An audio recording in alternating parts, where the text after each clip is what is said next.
Happy March, everyone. You're watching the WSUM News Monthly Recap. I'm your host, Heewone Lim.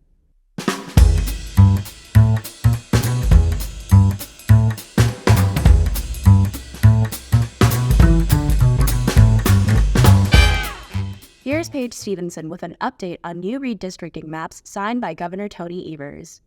On Monday, February 19th, Wisconsin Governor Tony Evers signed new redistricting maps. This follows a declaration from December 2023 that the state's previous maps were unconstitutional, with some experts even claiming Wisconsin maps to be the most gerrymandered nationwide.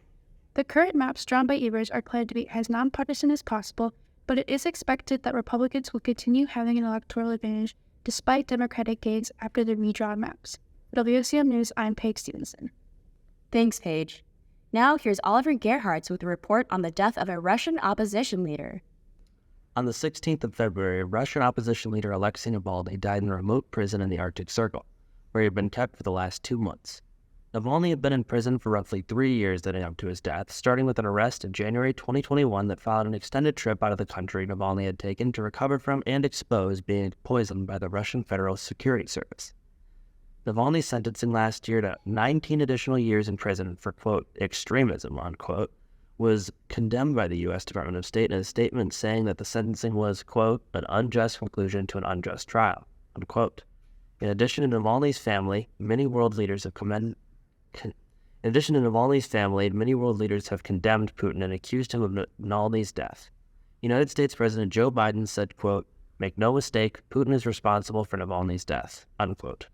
On the 25th of February, Navalny's body was returned to his family to be buried March 1st. Navalny's Moscow grave was buried deep with an amount of flowers by mourners in the days following his death. Thank you to the New York Times for this story. For WSUM News, I'm Oliver Gerharz. Thanks, Oliver. Here's another story from Kayla Dembiec about 2 winning lottery tickets in a small Wisconsin town.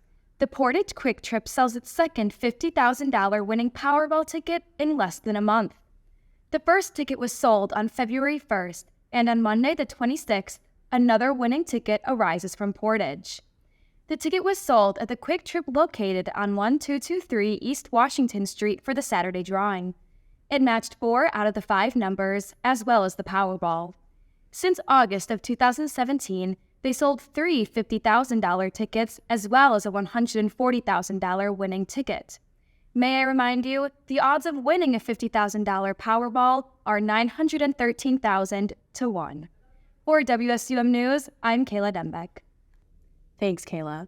We would like to thank Channel 3000 for being our news partner, and thank you for watching this month's video newscast. If you would like to hear these updates throughout the week, be sure to tune in Monday through Thursday at 5 and 6 p.m. on WSUM 91.7 FM or at WSUM.org. I'm your host, Heewone Lim, and see you next month.